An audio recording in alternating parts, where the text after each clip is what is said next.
A very, very good evening. I am, well, 1 minute, we've started 1 minute late after we said we would go live. I know it's supposed to be at 7 o'clock, but we said 7:15 and we're only 1 minute late. So isn't that marvelous? Thank you very much to everyone who has already joined us. Lots of new, regular faces there, but some new ones too. Nicholas joins us. Now, Nicholas, you may well have seen on Reasoned quite recently. He came to prominence, or came to my, at least, attention when he did a video advocating a vote for reform, and it was brilliant. So, Nicholas, thank you very much for joining us.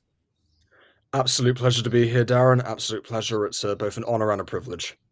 And Chloe needs no introduction by now, because indeed They're sick of me already. yes. Cycling for Fun on YouTube says, just watch the angry bootneck defended you, Darren. I have no idea. Has anyone heard of the angry bootneck? I don't know who that is. No. I shall seek it out, Cycling for Fun on YouTube. Anyway, right. So we'll get on with today's proceedings. There's much to cover. I want to start off by talking about pensioners, because neither of all three of us are not anywhere near pensionable age. Actually, to be honest with you, given the way things are going with the age at which you can actually receive your pension, I think we'll all be dead by the time that happens. So, anywho, pensioners are going to be forced to answer 243 questions in order to receive pension credit, which actually enables them to continue to receive their winter fuel payments. So they're making it as difficult as they possibly can to try and penny pinch. Now, also in the European Union, because of the withdrawal agreement that Boris Johnson signed when we actually left the EU, if you are a pensioner that's living in the European Union or in Norway, Iceland, Liechtenstein, and Switzerland, you get the winter fuel payment regardless. So if you're a pensioner in this country that can't get yourself through the myriad of forms required to sign up for pension credit, you can actually go live in the European Union and get it regardless. I mean, how perverse is that? It's absolutely deranged. So I was thinking about this, and then I saw this really fantastic meme. And it's a load of pensioners in a small boat getting themselves to France to bin their passports and actually get a nice warm bit of, well, the sunshine, presumably in France for now at least, and their winter fuel payments. So there they all are. And of course, this comes at a time when Ed Miliband pledged 11.6 billion quid of taxpayer cash on overseas climate aid. So we're sending all this money abroad. Pensioners in the EU will still get their winter fuel payments. But if you're a poor old pensioner that would quite like to live out the rest of their twilight years in Blighty, well, you're a Pooh Creek without a paddle. I just find the whole thing utterly absurd. So this made me laugh. But you cannot make it all up. It is absolutely bizarre. I mean, Chloe, where are you at on all of this? Because we are fiscal conservatives. We believe in restraint on the public purse. But I just think that this is fleecing from pensioners in order to send money abroad so that Sir Keir Starmer and Ed Miliband can look like nice little globalists on the international stage. Yeah, I mean, it just seems like our priorities at the moment are completely in the wrong place. I mean, I'd be interested to see if this policy, as you've shown us, that you'll get your winter fuel payments if you live in the EU. I wonder if that was just a bit of a mistake and a hiccup and a bit of an oversight, or if that is genuinely what they want to do, to starve the Brits of their winter fuel allowances, but then give people who have gone off to live in nice sunny Spain or wherever, where they probably don't need as much heating. They'll probably get it regardless. I know it just seems really, really odd, and I think people are so fed up of seeing that Brits are not put first. Like, there are plenty of people that think we should do some stuff to help people to help people abroad and whatnot. But I think that most of us can agree from a moral perspective that at least putting the people in your country first makes sense.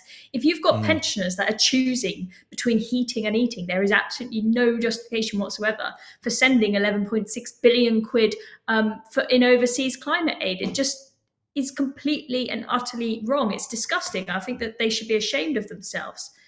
Yes. And I mean, Nicholas, the question for me here is, would we really expect the likes of, I don't know, countries around the world, like China is the biggest polluter on earth, would we really expect them to fund us in climate change damage when, for example, we start to have erosion of certain cliff areas and some stuff like that, that they inevitably will blame on climate change, apocalyptic as it may be to these people, especially Ed Miliband. He very much is the high priest of all of this activism. But me, it seems absolutely preposterous that they're closing off North Sea oil and gas, so we don't have any form of domestic resilience when it comes to energy security. At the same time, they're taking away this winter fuel payment from pensioners just to send billions abroad. You know, that it does not make sense at all. In fact, it seems incredibly cruel to me and quite deliberate. Well, it is incredibly cruel. Last night I was having dinner with my grandparents and they were telling me about how they had their winter fuel payments stripped away from them, despite the fact they're hardworking people. My grandfather is 89 and my grandma is 85, and yet for some reason the government doesn't think they're worthy of receiving fuel assistance. And many of their friends who are in their 90s have had the same thing happen to them. And in fact, they were discussing cutting back on food over the winter so they can actually afford to heat their homes. And some of their neighbours are going through even more desperate times right now. So I think, honestly, this is a prioritisation of Britain's global image other than its own people. I mean, the fact of the matter is that if you can afford to live in Spain, I think you can afford to, heat your home, or Liechtenstein, which is the richest country in the world. It's utterly, utterly, utterly ridiculous, and just demonstrates that this Labour government doesn't have the best interests of the British people at heart. Labour is not the party of the workers or the party of anybody anymore. It's the party of the non-tax-paying foreigners and the global elite.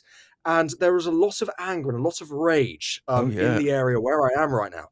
Tremendous amounts of rage, because these are people who are hardworking folks. That we have, my grandparents, they have a Labour MP.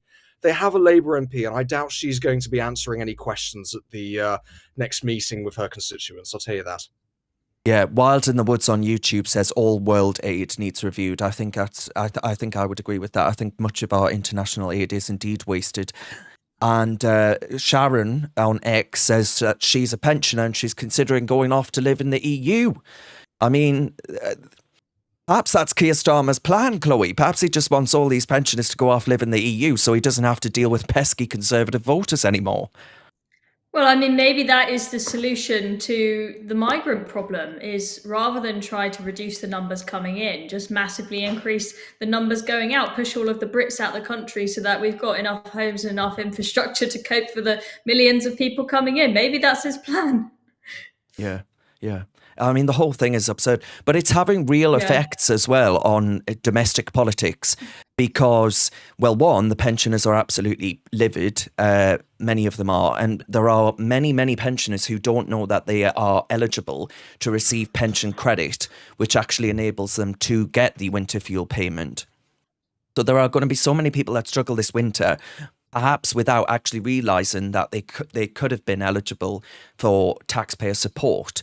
But as I say, I mean, that £11.6 billion pledge, absolutely, it makes me so livid because it will just be wasted. You know, I can remember at one point we were giving money to China in foreign aid in order to help Chinese, it was something like farmers or something to that effect, actually cut their salt intake. So the idea that this money, £11.6 billion, isn't going to be wasted, we're probably going to hand it over to India and China, which do have space programs and aren't countries that I would argue are obvious recipients of foreign aid, if there are indeed any that come to mind straight away. But Starmer's approval rating, the old government, so Rishi Sunak's government, ended its life on 71% disapproval. But in the 50-odd days it's been in office, Sir Keir Starmer's government has already dropped to 51% disapproval, with only 23% actually approving of it. So you see the trajectory at which it took the Conservative government to actually get to those kinds of levels. And let's not forget they were in power for 14 years. And already Sir Keir Starmer's government is reaching those kinds of levels of disapproval.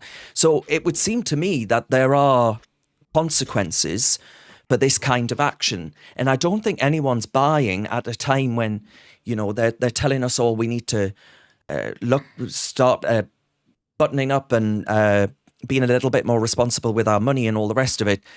They're wasting all this cash abroad. I don't think anyone's buying it. I don't think anyone can actually see that they are cutting the right things and instead going after those who, I would argue, need it most, and those who built this country to what it is today that we should be immensely grateful for. Pensioners wouldn't be my first priority for those kinds of cuts. So, I mean, Chloe, do you think that ultimately he may look back on this in 4 years' time, if he doesn't U-turn on it, that is, but he may look back on it in 4 years' time or however long it takes for him to call a general election and think, bloody hell, I wish we hadn't done that.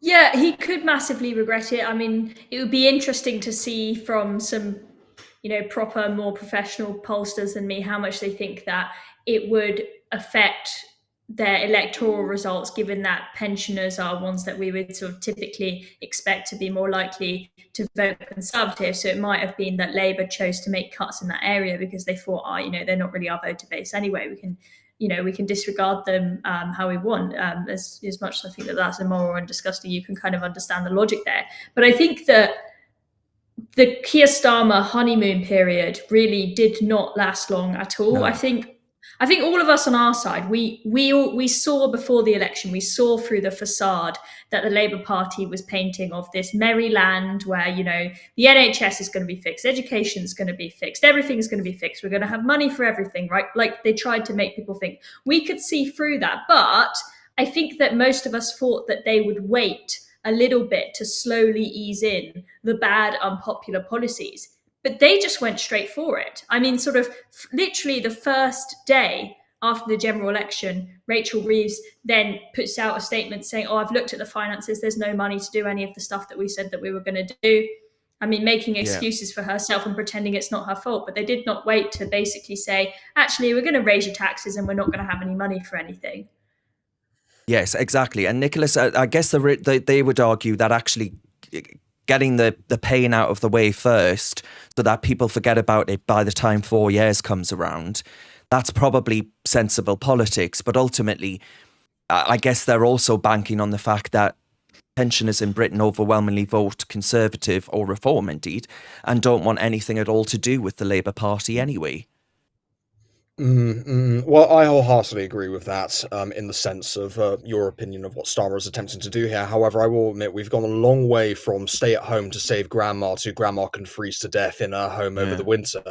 And I think this just demonstrates that Labour really just doesn't really care about the vast majority of voters in this country. The fact they're willing to throw pensioners under the bus like this within the first couple of weeks of their government, we have another 5 years left of this. What are they going to do? And I'll tell you right now, people are going to remember this. People are very much going to remember this. Labour are banking on the electorate having a short-term memory. Well, during the election, we still had issues of COVID come up 4 years ago. And a lot of people voted for Reform UK because they were very, very, very angry at what had happened during the lockdowns, the mass transference of wealth, the impact it had on our children, the impact it had on the NHS. And I think this also goes to show, because Labour, of course, and especially the Chancellor Rachel Reeves and Keir Starmer had access to figures that the public didn't from the Treasury during the election. I think it just goes to show that Labour were completely disingenuous during the election. They lied through their teeth. Yeah. I mean, my auntie works in a hospice up here. She works for the NHS, and she's telling me all these horror stories in the last couple of weeks alone. No beds available, nothing. And yet, for some reason, the government can afford to have 5,000 hotel rooms on standby for illegal migrants on the taxpayer dime. Yeah. It is a joke. It's a joke, Yeah. complete joke. And that was actually announced. The government admitted to that in a select committee appearance. You know, we always have 5,000 hotels on standby in case they're needed, so we're paying for them regardless. They will be needed, of course, because yesterday 500 people came over the English Channel. Earlier today there were 11 boats coming over. So goodness only knows how many hundreds have actually arrived today. But Reform Daily on YouTube says we need to cut benefits instead of people who don't want to actually go to work but can. Dylan says, I hope Starmer does come to regret it. Mark on Facebook says, a £22 billion black hole, isn't that about the amount we've wasted sending to Ukraine? And T says, do you think the youth mobility scheme is possibly just Starmer disguising? And that is a good question, T, because this was from earlier today, in which Sir Keir Starmer did a press conference with Olaf Scholz, who is the Chancellor of Germany, and they were discussing a new migration pact to actually replace free movement of people. And I said, while Starmer discusses opening up our borders with the Germans, and I mentioned those 11 boats currently crossing the English Channel, the EU ain't ever going to take those people back, right? So Starmer is just once again, and you go back to what he did to the pensioners despite sending 11 billion quid in climate change aid abroad, whatever the hell that means. And I said, look, this is just him eager to actually be popular around European Union dining tables in Brussels and all the rest of it. I called him, actually, and I'm quite proud of this, a globalist gigolo. And I said, it's Britain that he's selling, not himself. No one would buy that. So do you see this, Nicholas, as just a naked attempt to undermine Brexit by the back door, to actually do it covertly instead of, signing us up to free movement of people and the single market and the customs union all in one sweep, but actually doing it through these bilateral agreements in which we are in the EU in all but name? Oh, of course, absolutely. Starmer is above all electorally pragmatic, and he knows that it will be a massive vote killer, especially amongst the working class in the north and the northwest and the northeast, if he directly takes us back into the European Union. So what he's trying to do is he's banking on the perceived ignorance of the British people, and I think it just shows how much he wants to be loved in Europe that he's willing to do this. But this undermines our sovereignty. This puts us back effectively under European immigration laws, and he's only doing this in this way because he is terrified of the opposition that would be mounted if he were to directly take us back into the European Union. This is all him. This is him banking on the perceived, as I said earlier, on the perceived ignorance of the public to actual public policy decisions, and especially international relations. However, we all know that Keir Starmer loves the European Union. We all know that in his ideal world, he would love to take us back into the EU. But I'll tell you right now, over the next 5 years, we're going to see a reintegration with Europe, the likes of which we've never seen before in our lives. Reintegration. Chloe, am I being conspiratorial? I don't think you are. I mean, time will tell if this, we don't know all the details yet of exactly what this deal is going to be and how it's going to develop. But I think given the fact that we've got Keir Starmer, who loves the European Union, we've got, is it everybody in the cabinet is a Remainer, I'm pretty sure, many of whom want us to rejoin the EU. We've got David I can't Lammy think of anyone that is we've got David Lammy as our foreign secretary, who, as we've all seen that clip, he said that Brexiteers in the ERG are as bad or worse than Nazis, didn't he say? Right? That is what the people running the country think of our exit of the European Union. And I'm very, very scared that we are going to go backwards and we're going to be part of the EU in all but name. And I think that we kind of need to get a move on in making a success of Brexit. And I really don't see that happening under this government because,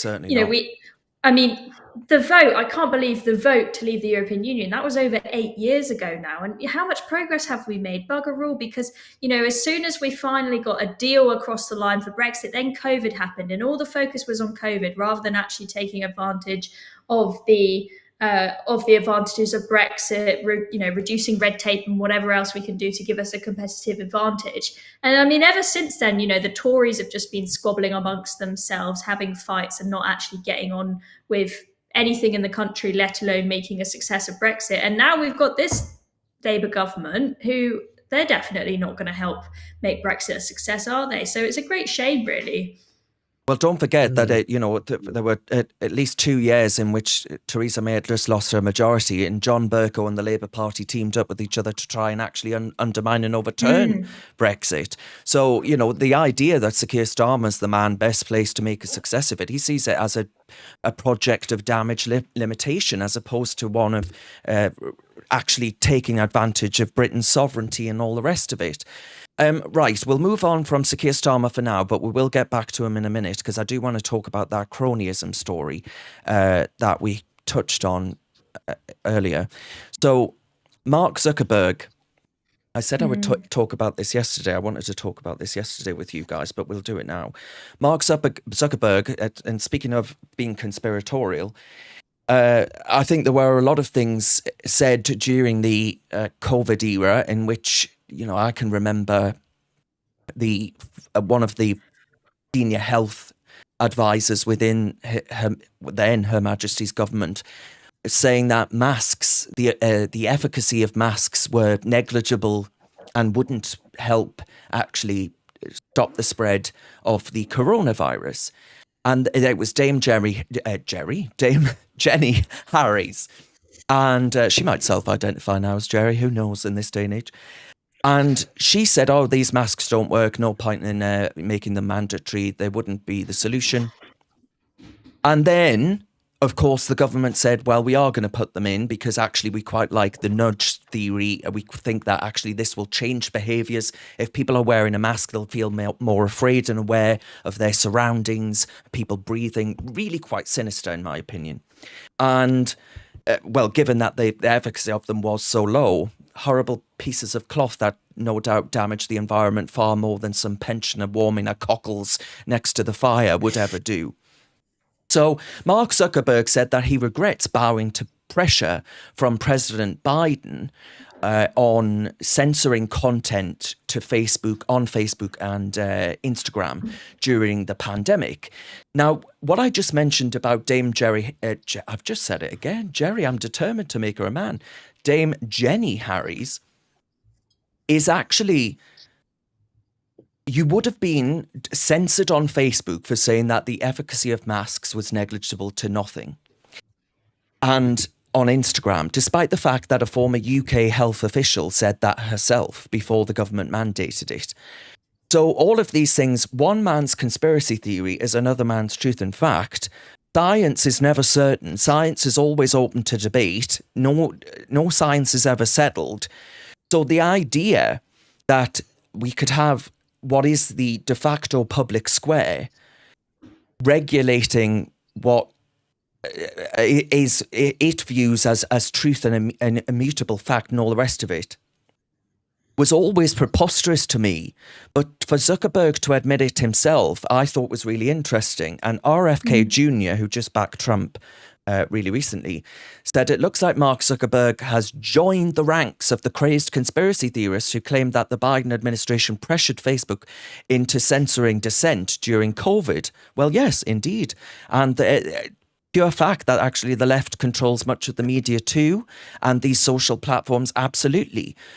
But you get to the point where you realise that Ofcom is being given the right to actually censor social media posts in proposals put forward after the UK riots. This came about in the United Kingdom's online safety bill that the Tories passed and that the Labour Party will grab with both hands and ride like one of those bulls at a Texan sort of rally. And I'm worried about this because I really think that everything that I've just mentioned, from talking about the efficacy of masks to talking about the merits of net zero and what it will do, what it will mean if we rely entirely on wind turbines and solar panels, how the UK economy would be bankrupt, and not just economically, but in my opinion, morally too.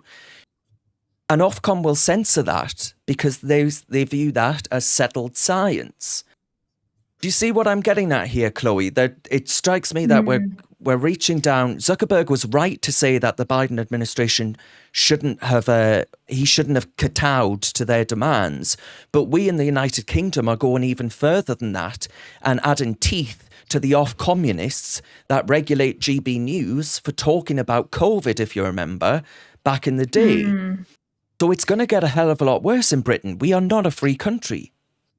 I mean, if Ofcom are put in charge of managing what's posted on social media, I mean, we are doomed, guys. I mean, there are plenty of people. Yeah, well, exactly. I was going to say, one of the reasons why I like making videos online, say, I love going on GB News and whatnot, but there are plenty of restrictions because of Ofcom. I love that we've got this space where we can say whatever we want. It doesn't matter if we haven't got, we've got a woke person. Yeah, Nicholas, you wouldn't be on the podcast now. We'd have to make sure we've got it. We've got an awoke person to balance us out if we were managed by Ofcom. I mean, we'll be doomed if Ofcom are in charge, and it would give Keir Starmer so much more leverage that it would get a lot worse than we're already seeing with all these arrests for Facebook posts and whatnot. If he's able to pressure Ofcom to put in place really strict guidelines as to what we can and cannot say online. I think just going back to what Mark Zuckerberg did, I think it was very, very interesting. I think it was very brave what he did to come out and admit that. Now, there are lots of mixed views on this. Some people are happy about what Mark Zuckerberg did and said this was really brave of him to come out and do this. He's exposed the Democrats for who they are. This was a really good thing. And other people are saying, look, you've just admitted that you censored during COVID. That's disgusting. You should be thrown behind bars. So I think it's an interesting question. Should we forgive him because he has now come out and admitted it and said that it was a mistake and he's shown the Democrats to be the liars that they are? I think it's an interesting question, but I think it was a hard thing for him to do regardless. I think that takes a lot of humility to put out that letter. Absolutely. Yeah. I've just sent you, Darren, I think if we've got time, it'd be worth showing the video that shows from 2022, the Democrats saying point blank, we absolutely did not pressure social media companies at all. Here that you disbanded the this is it here. So this is Josh Hawley, who is he's an American politician. Governance Board, which I thought was totally unconstitutional, but that turns out to be at best misleading. That's just the tip of the iceberg in terms of what you're doing. Your own quadrennial review, which was just reported in the press, says that disinformation is going to be the new focus at DHS. The Quad Review says that DHS plans to target, I'm quoting now, inaccurate information domestically on a wide array of subjects, including, quoting, the origins of the COVID-19 pandemic, the efficacy of COVID-19 vaccines, racial justice, U.S. withdrawal from Afghanistan, and the nature of U.S. support for Ukraine. A federal judge has just found as a finding of censorship, fact, Mr. Secretary, that your office, and I'm going to quote now, is supervising the nerve center of federally directed censorship. Here's another email, August 20th, 2021. Facebook writes again to HHS and highlights that Facebook is increasing the strength of our demotions for COVID and vaccine-related content. April 16th, 2021, Rob Flaherty at the White House circulates a Zoom meeting invitation to Twitter employees stating White House staff will be briefed by Twitter on vaccine misinformation. We have example after example of this administration coordinated, apparently, according to a federal court, by your agency, pressuring, coercing social media companies to engage in censorship. Is that constitutional? That is unequivocally false. Is what the emails show. It is unequivocally false, Senator. You are not pressuring the big tech companies to take down accounts. You are not meeting with them to ask them to censor on your behalf. That is correct. We are not. Mr. Secretary. Well, Mark Zuckerberg just admitted that that's a load of bollocks and that they're talking out their arse. Yeah, So, complete lies. I mean, the evidence, clearly from that video, we had the evidence 2 years ago, but it clearly didn't make the news quite as much as Mark Zuckerberg saying it himself has. Just complete denial there that they're not Democrats. They're not in favor of democracy. Free speech is a key part of democracy, and they clearly don't give a toss about it. And it's not just something that's immoral from the sounds of it. This is something that is completely unconstitutional for them to be doing as well, which I think is a major scandal. yes. Well, a lot of comments are there saying that Zuckerberg's going to have to do more than that statement to actually win back trust. And of course, another YouTube AD points out that Nick Clegg is at Meta too, which is the parent company of Facebook.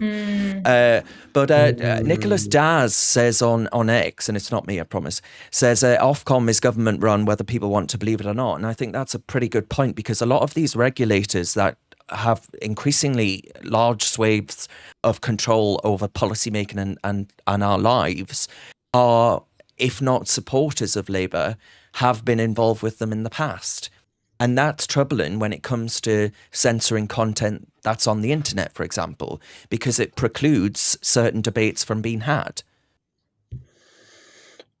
Oh, of course, absolutely, 100%. Ofcom is inherently a biased organisation. We saw that in their investigation of the incident which happened in Claxon involving the Channel 4 undercover sting during the election campaign, in which they insisted that the gentleman in question was totally not employed by Channel 4, even though he was an actor and he was shown to be putting on funny voices, and yet Ofcom dismissed it out of hand.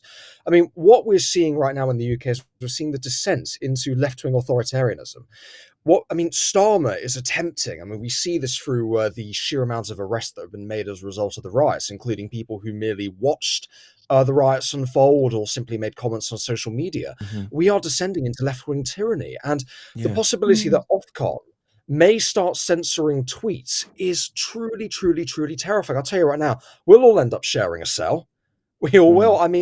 This is what We'll these have people fun want. anyway. And it'll be brilliant, Hopefully nobody steals last biscuit in the commissary. But this is what's truly terrifying, is the fact that, stuff that years and years ago talk about arresting people over social media posts and censorship and rising authoritarianism, that was all crackpot. But now it's become terrifyingly real. And the fact that we're actually getting the government in to regulate social media is even more terrifying. Social media should be generally unregulated, in my opinion. And of course, Zuckerberg was very brave for saying what he did. However, Redditors, proving themselves to be the authoritarians they are now calling for Zuckerberg to be put in a re-education camp, along with all the other Trump supporters, which is truly astounding how these people claim to be Democrats, yet they're advocating for their political opponents being literally put in actual re-education facilities. And that's what's really worrying. It's almost punishment for a wrong thing when you step out of line. And no doubt Ofcom, considering how, as you point out, it's primarily run by lefty Labourites who are in Starmer's back pocket, are going to censor only certain people on social media. We're going to see two-tier gear applied directly to social media posts, even more than already has been. Exactly, and that leads me on neatly. I'll come back to the rest of the stuff I wanted to talk about, which is education, actually. And Nicholas, I think, given that you were in education not that long ago, I'd love to get your thoughts on that. But before I do that, let's move on then to the topic of the day, and the topic of that is the title, indeed, of tonight's recording, and that is the fact that the Farage cement bloke, who I called a greasy rat, here he is here, has escaped jail. He is very greasy there, isn't he? Looks like he hasn't showered in weeks. Yes, indeed. So he got a suspended sentence. So he isn't facing any jail time, and unless he breaks the law again, he will not face any jail time. I think it was suspended for 2 years, if I recall correctly. And Farage had this to say. Let's just watch his statement. So there I was in Barnsley campaigning in a general election, and a lout opposite side of a street Greasy gets lout. a cup, fills it with cement, lobs it at the bus that I'm on, and you can see the picture here of me ducking and me shouting to everybody else, get down. It was a very dangerous, provocative, violent thing for this guy to do. Luckily, some builders who were working on the site stopped him, apprehended him. He was arrested. Today, he's been given a suspended prison sentence. He will not serve any custodial time at all. But you see, in Keir Starmer's Britain, if he put something intemperate on Facebook after a couple of glasses of wine, he would have gone to prison. And that's the mess we're in. Can you believe in the year to March, 147,000 people guilty of carrying knives, some of sexual offences, have been given community orders, which means they don't get criminal sentences. Our prisons are full. We're letting people out who are violent offenders to put Facebook offenders, thought speech, some of it not very nice, I'll accept, and to chuck them in prison for a short period of time. Law and order, crime is out of control. We're even allowing people to go shoplifting up to 200 quid without being prosecuted. You simply couldn't make it up. And I've got a feeling that all of you out there, regardless what age you are increasingly concerned going out of an evening, walking around our streets, catching public transport. We have to build more prisons. We have to make those that are violent. We have to make those that threaten our society pay some kind of price. Without deterrence, this can only get worse. So I completely agree with that. And then earlier today, I reported on the fact that there was a Muslim man who had escaped jail. I've got this lovely graphic to represent what happened. He escaped jail after attacking 3 women because they weren't dressing conservatively, right? He slammed the driver of the vehicle, her head, off of the steering wheel with force. There are people, as Nigel rightly said, identified in prison right now for writing social media posts. Some of them not nice, but there were also people in prison for shouting F Allah, and they've been put in prison for doing that during the riots. It was billed as a case of misogyny, right? Where it was a 26-year-old Muslim man had hit these women, assaulted these women, and berated them for not wearing traditional Muslim dress. And despite that, as Nigel identifies, we put people in prison for nasty social media posts, intemperate social media posts after a couple of glasses of vino. We put people in prison. We let them off if they've committed sexual offences. We let them off if they've knifed someone. Dion in Newcastle, her son Gordon Galt was knifed, and a bloke that's in prison for the manslaughter of his death is actually getting out early because of the fact the prisons are full. And yet men like this, they get away with it scot-free. So he was caught on CCTV slamming the head of the driver against the dashboard, and then he grabbed another woman by her hair and punched her, and before turning aggression to the third woman that was in the car. They were left with bruises. They were swollen.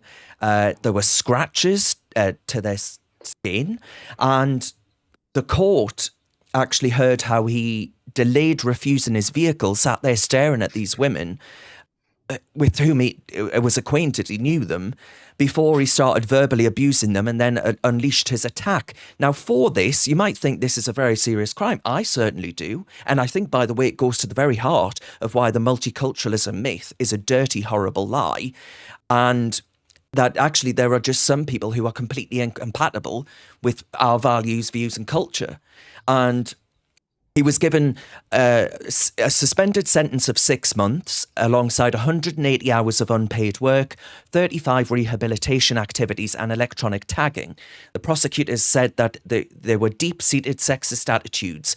This isn't sexism, right? This is held by far too many Muslim men in this country, right?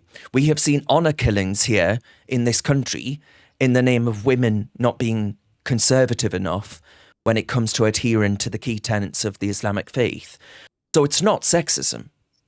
This is a fundamental incompatibility with who we are as a country.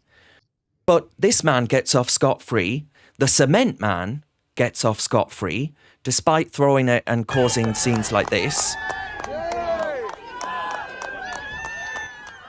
in which Farage was obviously left shaken. Pieces of cement that he throws. And those builders drag him off. And the police say, suspended sentence, you don't need to go into the slammer. But we're putting all of these people like this woman here, who is a carer. She was a carer for her husband, and she's currently in prison for 2 years. A grandmother called Julie Sweeney. And yet these people avoid jail? How can you not argue that there is two-tier policing in this country, Chloe?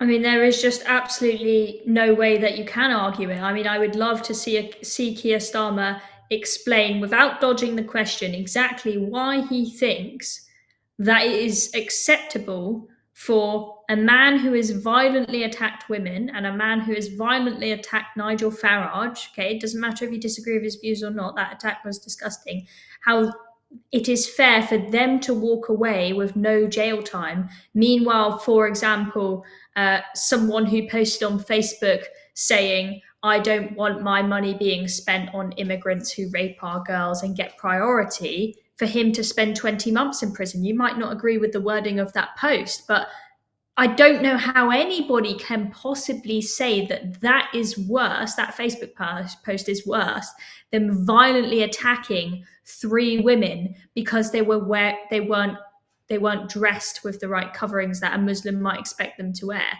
And just going to that specific case, as you say, they've tried to sort of narrow it down to say, oh, this is just, one singular case of misogyny, rather than actually looking at the wider picture of multiculturalism absolutely failing. I think it is absolutely vile that someone thinks that they can live in this country, which is a Christian country, it's not a Muslim country, and attack women for not adhering to the Muslim dress code that they would like women to, right? If you want to go live in a Muslim country where it is the cultural norm for women to be covered, and you want to, be a bit annoyed if you see a woman not completely covered up, all right, fine, go live there, right?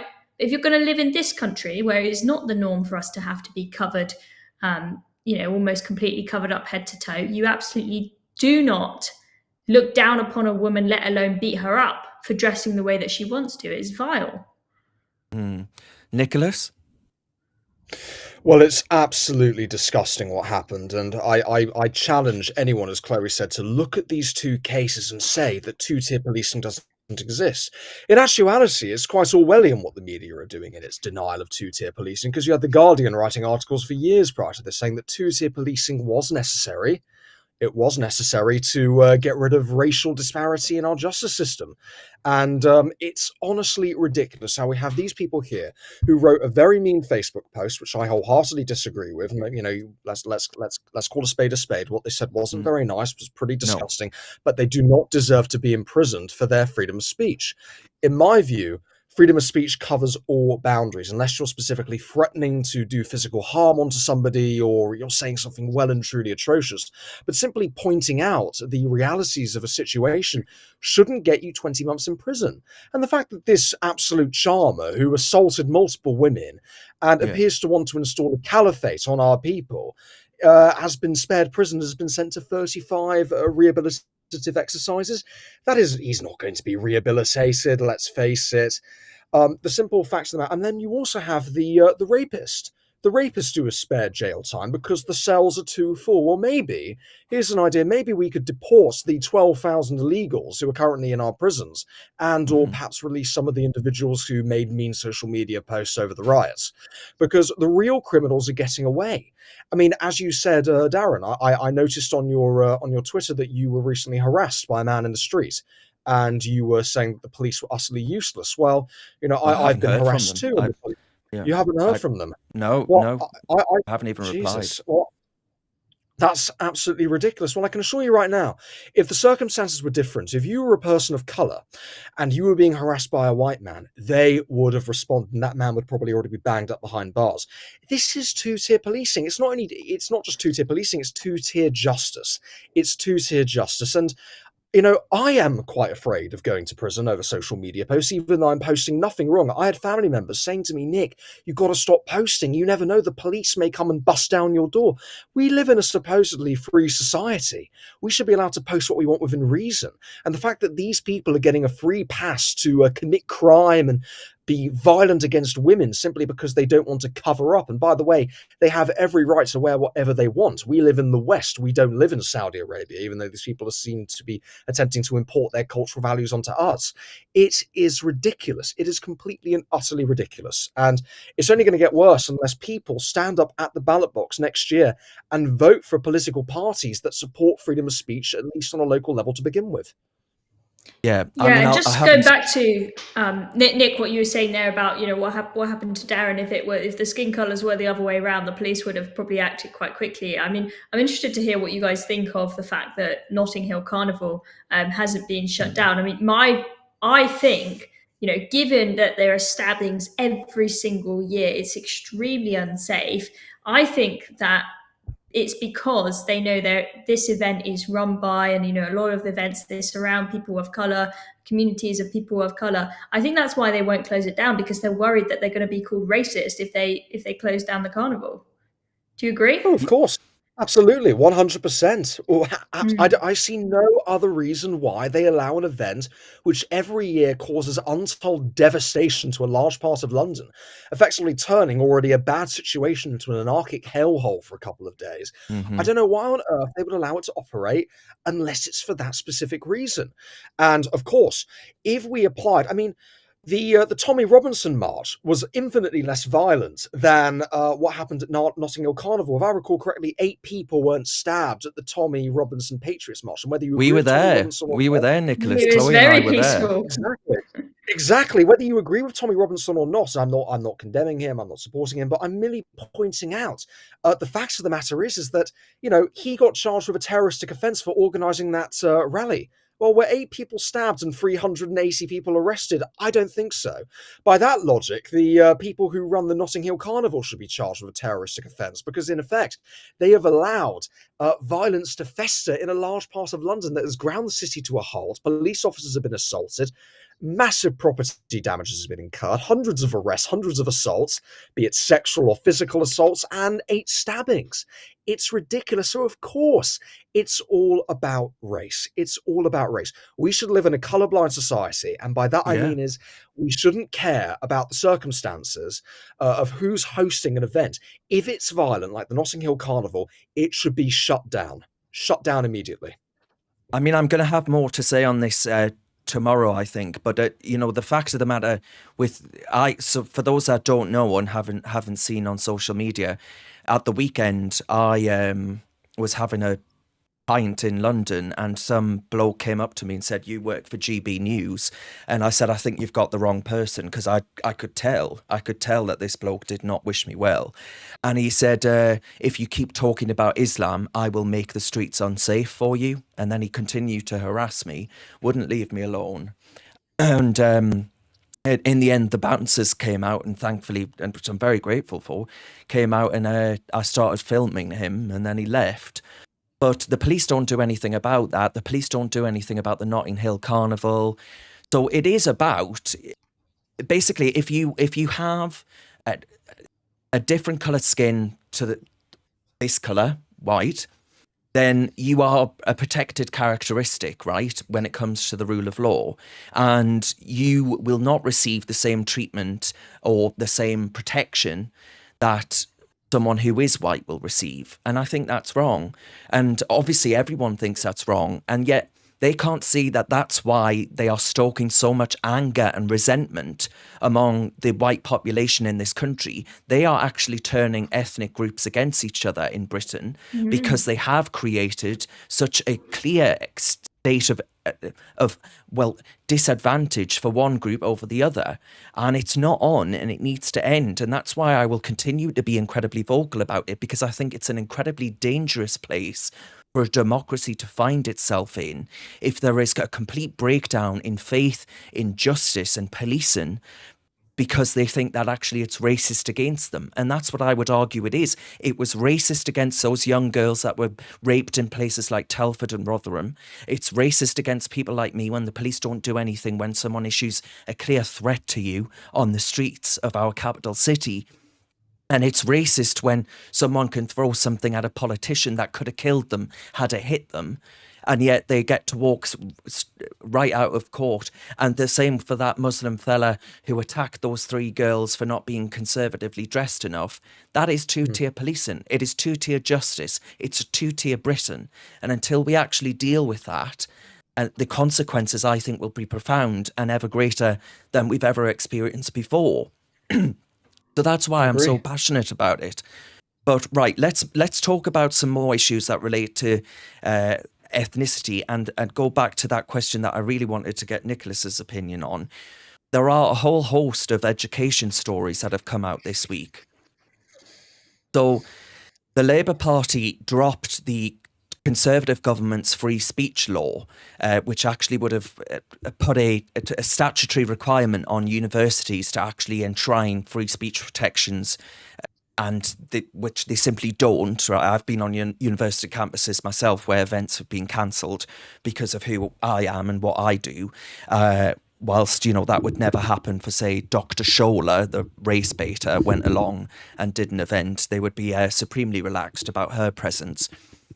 But the government dropped this speech law, and the Telegraph say that they dropped it for fear of Chinese interests no longer being aligned with the United Kingdom's, as in perhaps there could be a debate in universities about Taiwan and actually the infringement on their sovereignty from China, from the Chinese Communist Party.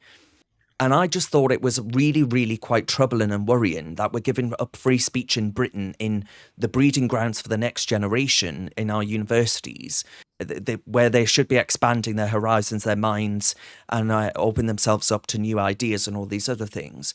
But instead, we're kowtowing to the Chinese communists. And I said, I think this is the most pathetic government excuse for a government that I've ever known or read of in my life. But then it gets worse. Because Ofsted Ofsted are the regulator for schools and universities in this country, and they marked down a school in Lincolnshire for being too white. So they said that the inspectors found that it didn't have enough black or Asian children to actually get a decent grade by Ofsted, so they marked it down for that reason. Do you think if an Ofsted regulator went out to a school and said that it was too black or too Asian, that they would keep their jobs? I certainly don't. And then it gets even worse still. Teachers are to be trained to challenge whiteness in schools. Guidance created for teacher training courses ensures that future educators are anti-racist and prepared to implement this in the classroom. Teachers will be instructed in how to disrupt the centrality of whiteness in schools, according to a best practice document. The term whiteness in critical race theory refers to social attitudes considered normal by white people, and guidance suggests that concepts including meritocracy, objectivity, and individualism should be questioned.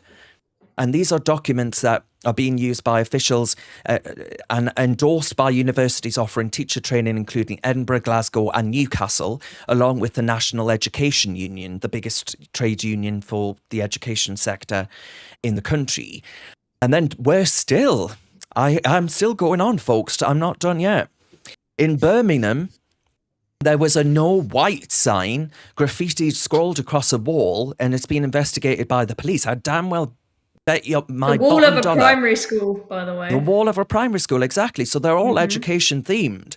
And it says no whites, and it appeared in 3 locations with CCTV capturing the moment hooded figures sprayed on one wall outside a primary school. But you see what I'm getting at here, right? The idea that there's not some kind of bias against white people that's prevalent throughout the university and education sector, throughout the whole of it. The teachers are being exposed to it. The students are being exposed to it. Birmingham schools are being exposed to it. We are going in entirely the wrong direction. And I really worry, and I mean this with every fibre of my being. I've been to South Africa 4 times, and I think we're heading in that direction, where we are pitting ethnic group against ethnic group. And it is enabled and championed by the state. The state regulators are doing this. I bet you the no white sign on a primary school, those people conveniently won't be found. And if they are found, they won't be dragged through a 24-hour court like all of these people involved with riots are posting things after 2 glasses of Chardonnay on Facebook. And we are just getting into an incredibly dangerous, perilous position as a nation. And someone asked in the comments, what do we do about it? Well, I tell you what we don't do about it. We don't vote for the bloody Labour Party. And frankly, right now, I wouldn't vote for the Conservative Party either, because this is just going to get worse if we continue to do that. We've got to break free from the 2 uniparties and actually start coming up with actual alternatives to all of this before it gets a whole level lot worse. Because, Nicholas, one thing's for certain. You say that it's laudable to live in a colourblind society. Well, right now, your colour is the only thing that matters when it comes to the establishment in this nation, and that's dangerous. That is so dangerous. Oh, of course, 100%. And this anti-white narrative is it's embedded in academia now. I just finished my master's at St Andrews, and Hmm. even at my undergrad in Durham, I did history, and they have these classes that you're used to be forced to attend them. However, now not so much. However, you're heavily encouraged to attend. It's almost like 2-minute hate. It's called decolonizing the curriculum, in which is basically I went out of morbid curiosity to one of them, and it's essentially an hour of being told it's not okay to be white and that you're racist by virtue of your skin color. And another very strange aspect of the decolonizing the curriculum program is now the recontextualizing of historical figures as transgender. I went to one in which they said the last Kaiser of Germany, Wilhelm II, was transgender because he was angry and invaded Russia, which is the most ridiculous thing I've ever heard in my life. So it's not just anti-whiteness, it's anti-masculinity as well. It's attempting to force this Yeah, weird that's gender true. queer narrative down our throats. It's all of this. It's all so bizarre. And I am very, very, very familiar with events being cancelled. I'm sure you're all very well aware of what happened at the Durham Union a few months ago with the outrage over the Hamas Israel debate that occurred. Yeah, I yeah. attended the Durham Union. I was a member of the Durham Union my last year at Durham before I went off to St Andrews, and I knew people who were in that building who were absolutely terrified for their lives, thinking they were going to be killed. I know many Jewish people at Durham. You know, I'm a part of that whole community, so I know basically everybody who's Jewish at Durham, and they were absolutely terrified. You had people wearing balaclavas outside of the Union Hall, throwing stuff, chanting death to Jews and death to Israel, and effectively calling for blood. And yet the university didn't do anything to punish these people, yet the people who organized the event were punished. And that is truly, truly, truly tragic. And what's even more tragic is the fact that we can't have any debates anymore. Like, for example, you couldn't have a controversial speaker at the St Andrews Union Debate Society, otherwise the university would push back against that. And of course, that was when we had that vile rector who has since been sacked by the university for inflaming anti-Jewish, anti-Israel protests on campus, in which I was subject to abuse as well, and so were other members of the St Andrews Jewish community. And it's just well and truly shocking. What we're seeing right now in education is the intermingling of activism and education. In fact, I had a professor who opened up his class after buying everybody a bunch of whole big box of donuts. So I originally liked him a lot, and then he immediately came out and said, "Oh, by the way, I'm a Marxist."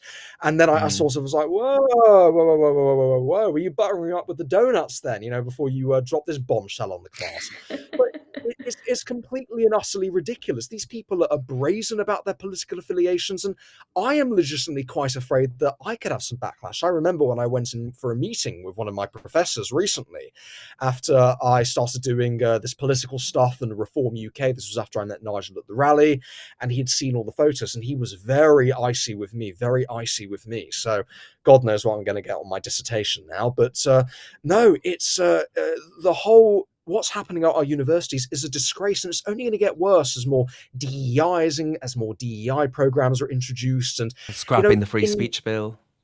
Exactly.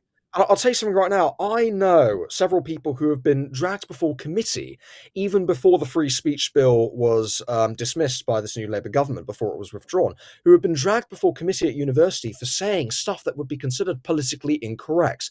And it is a joke, and it's only going to get worse. We are entering an almost neo-McCarthyite period in this country. Yes, I think that's this right. is Exactly. I like to call it the free speech scare, because we are terrified, especially at universities, of freedom of speech these days. Universities are meant to be bastions of liberty. You're able to Yes. debate.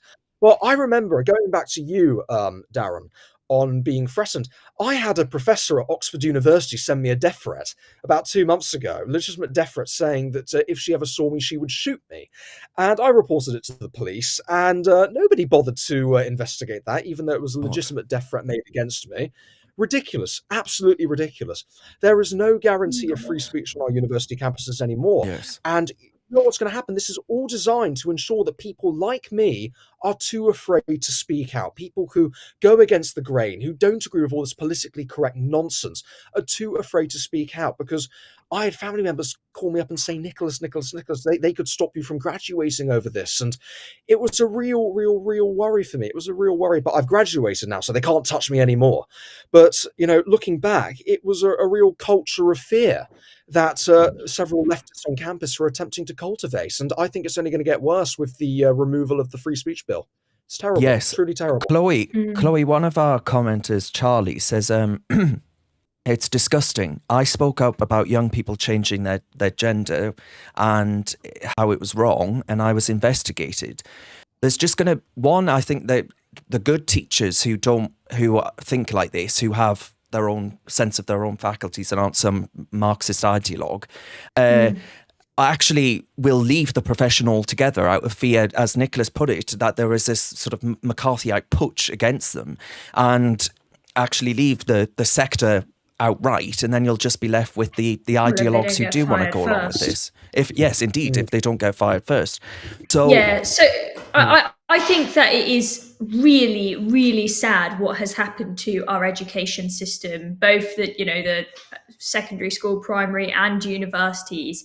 Britain used to have one of the best university systems in the world. I mean, there's a reason why students from all over the world are absolutely desperate to come and study in Britain. We really, really should be proud of the education system that we have, or I should say had, past tense, because now it has just fallen apart. And, I think, I say just bulldoze all the universities now, because they're for the bin. I mean, students come out of there worse than they go in. They come out with fewer thinking skills, less ability to engage in debate. I don't think they really learn much. I think it's absolutely horrendous. And it's a very hostile environment now for anybody on the right, student or academic. I mean, one of my politics tutors was a right-wing tutor, and he was constantly telling me stories of other colleagues of his just being thrown under the bus, fired, losing their jobs, and how difficult it was from the professors' perspective, and then from the students' perspective, right?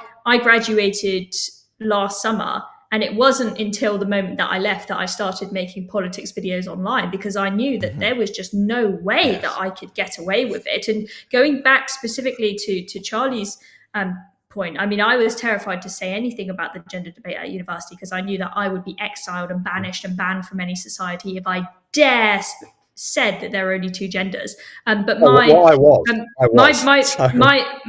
brother, who perhaps was a bit more ballsy than me, he was before he started at university, he was put into the university's like LGBT society group chat, and he got into some debate on there. And my brother said in the group chat that he doesn't think that under 16s should be allowed to medically transition. Seems like a reasonable point of view, right? Yes. He was kicked out. He was kicked out the chat, banned from the society, and then when he got to university, the people from the LGBT society, they bullied him. They were horrible to him. My brother wanted to go to the glitter ball, which is like the LGBT ball that they have once a year, and they said, if Dobbs turns up, we're going to milkshake him. And it was horrible. I mean, these are the people who claim that they're inclusive. And respectful of everyone, regardless of who they are. But, it's diversity of everything except thought.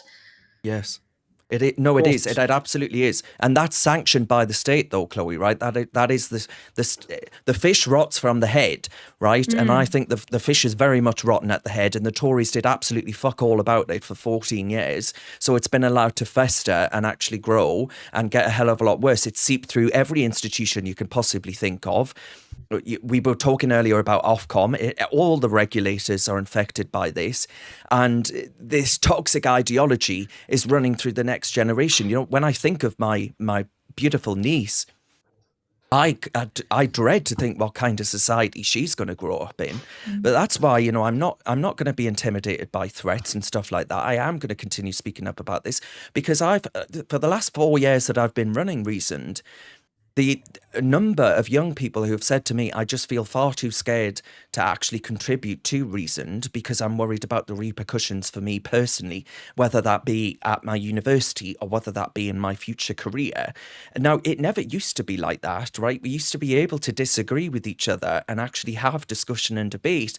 Well, that's been entirely precluded now because you might say something that's not politically correct and offensive to somebody and end up getting a non-crime hate incident or something like that against you. And I tell you what, once Labour actually put into law the fact that Islamophobia will be part of counter-terrorism strategy, and you'll be reported to the Prevent programme and all the rest of it if you argue against any key tenets of that religion, not in the same way you would get away with for doing it when it comes to Christianity. Otherwise, we would have locked up Rowan Atkinson for quite some time. And these things are just going to get worse. Britain is not free when it comes to speech, debate and all the rest of it. Britain is not free in many ways. And the Tories allowed that to happen, then the Labour Party will run with it. And I feel actually... I know there are some Conservative supporters in this group, but I feel deep, deep anger and resentment toward the Conservative Party for allowing this to fester, because I do blame them for not nipping this in the bud early doors and actually allowing it to run rampant. But speaking of, sorry, go on, Nicholas. Sorry. Oh, sorry, I may as well just say, I actually know Charlie Simpson personally, and we've spoken quite a lot, 13-year-old kid, very bright, and he's been telling me how the pushback and he's been straight up bullied by his teachers, bullied in class, and the school administrators are doing nothing to sort it. He was bullied out of youth parliament. He was in youth parliament. He spoke his mind too much, and he got bullied out of youth parliament and was forced to resign. And he gets zero support. And he was texting me the other day about how he wants to drop out of politics. Charlie, I know you're listening to this right now, buddy. Don't drop out of politics, mate. We need people like you. So come on. Who ignore all of these horrible people who bully you, including your teachers. They'll get what's coming to them, and when you're, eventually an MP, you'll show them who's boss. But the point that I'm making is, and Darren, this is why, many kids like Charlie would love to contribute to Reason. I get so many messages from so many kids and teens who are like, hey, I am a conservative. I'm conservative aligned. I'm fiscal conservative. I believe there are two genders. I don't believe we should be spending money abroad. We should be investing in our own communities.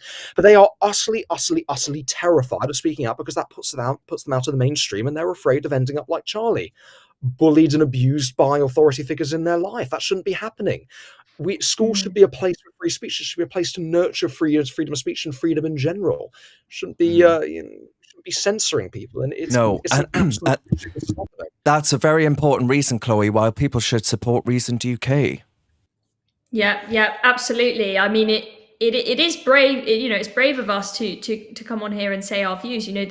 The reality is, right, us just coming on here speaking our point of view, that means that most jobs we will not be accepted for. Anyone can Google my name and they'll see all the videos that I've made and they'll see everything I've said. And the vast majority of employers, almost all of them, would say, absolutely no way, we're not accepting that girl because of the political views that she has got online. And the point I wanted to make, I mean, really horrendous hearing about Charlie's experience there. I'm sorry to hear that, Charlie. And there are many, many more stories like yours. I know a boy who was expelled for posting a tweet about the Rwanda plan, saying that he was behind it, and he got expelled from his school, then had to do his A-levels at home. Like, there's so many cases of this. But the point I wanted to make is that one of the reasons why free speech is so bad at universities is because, going back to the reputational damage, is these are the people who are currently all applying for graduate jobs.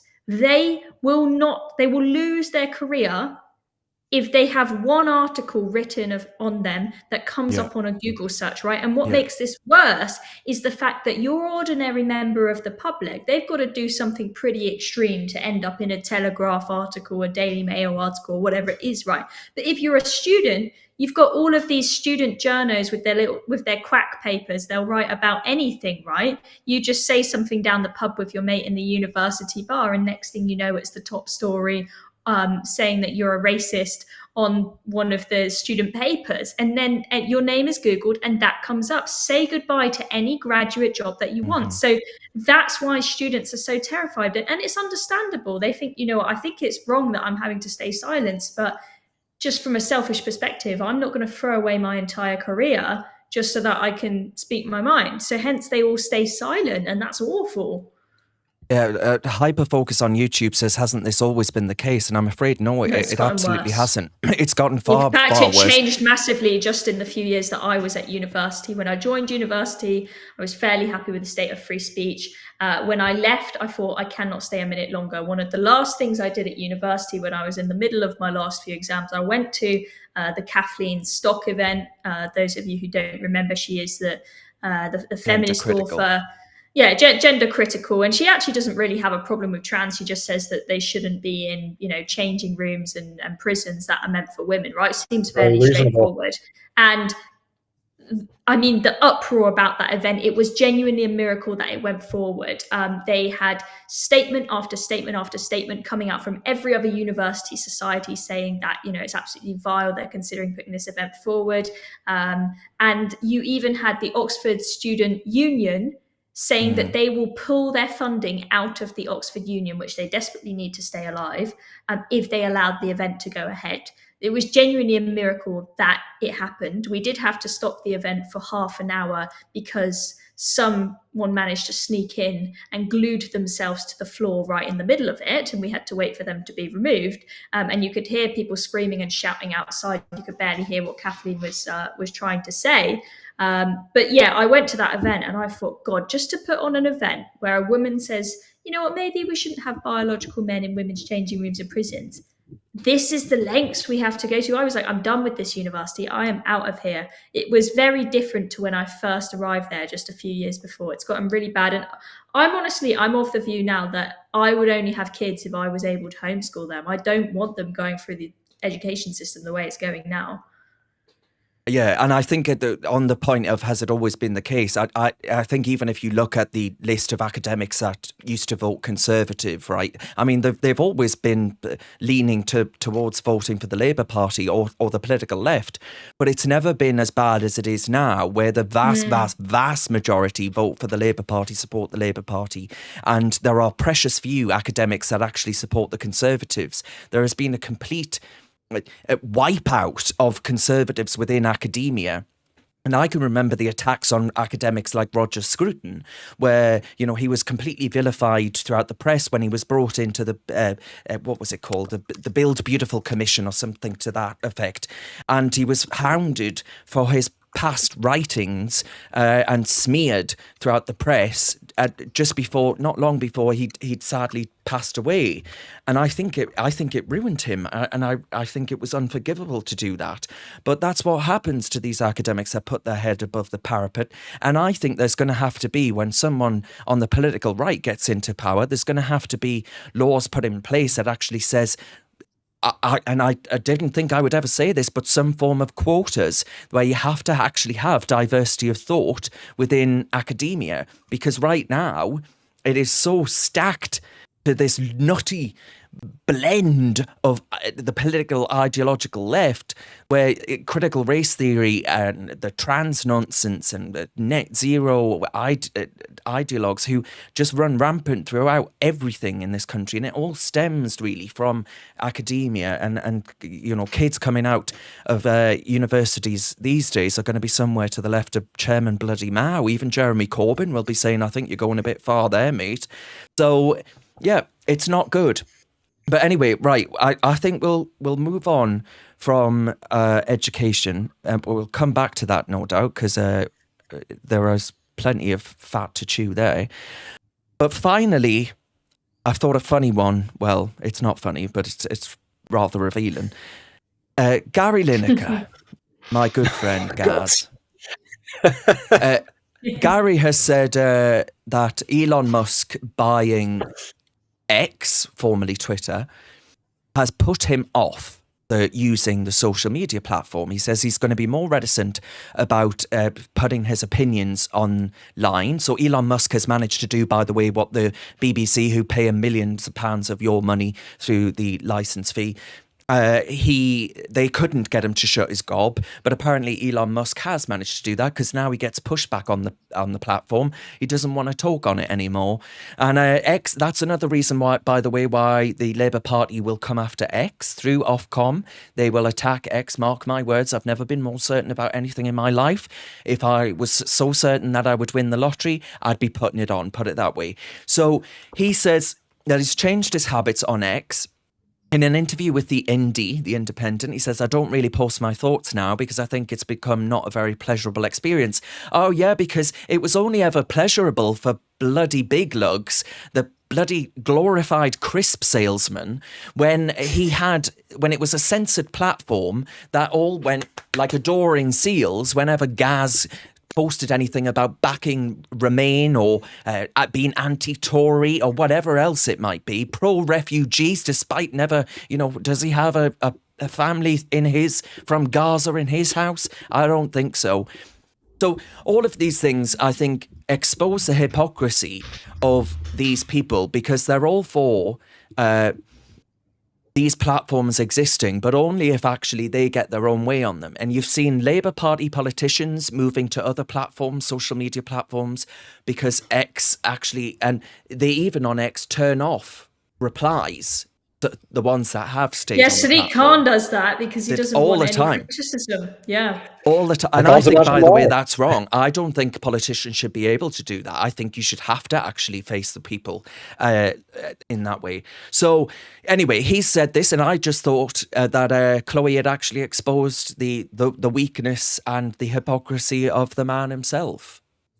Yeah, I mean, where do I start with Gary Lineker? I mean, he is just so left-wing, can't stand the guy. Him and Carol Vorderman and all that merry band, they all hate the fact that someone who actually likes free speech is in charge of a social media platform now. And, if they want to leave it, then good riddance. Off you go. I mean, we've seen articles going up saying how to delete your Twitter account step by step, because, for all the people that think that they need to boycott it now that Elon Musk is in charge.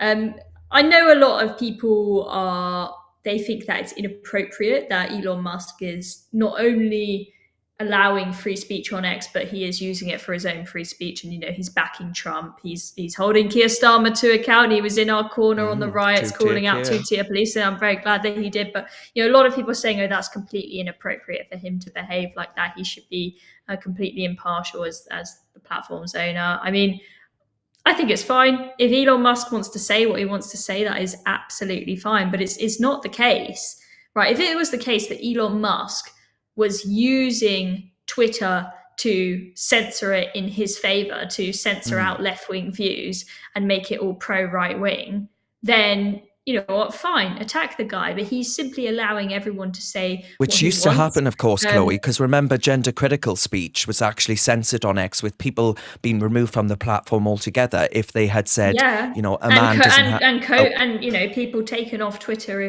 you had literal doctors being taken off Twitter by people who are not doctors and know absolutely nothing because they warned about potential consequences of the vaccines and spoke about masks and whatnot. You had actual doctors that know what they're talking about saying, maybe, guys, this hasn't been tested enough. We can't be sure how safe this is, being pulled off Twitter. I mean, I think it was a miracle that Elon Musk took it over. And, I think, Elon Musk has pointed out the fact that we've got this really great thing on there, which is the community notes that allow us to add context when there are posts where maybe the validity of it is slightly questionable. That is a far better in-between solution to having censorship by Ofcom, as they may start doing, to take down posts that, the state should not be the arbiters of truth. We should not have the state saying, we think that's fake news, we think that's real news. That's very, very dangerous territory.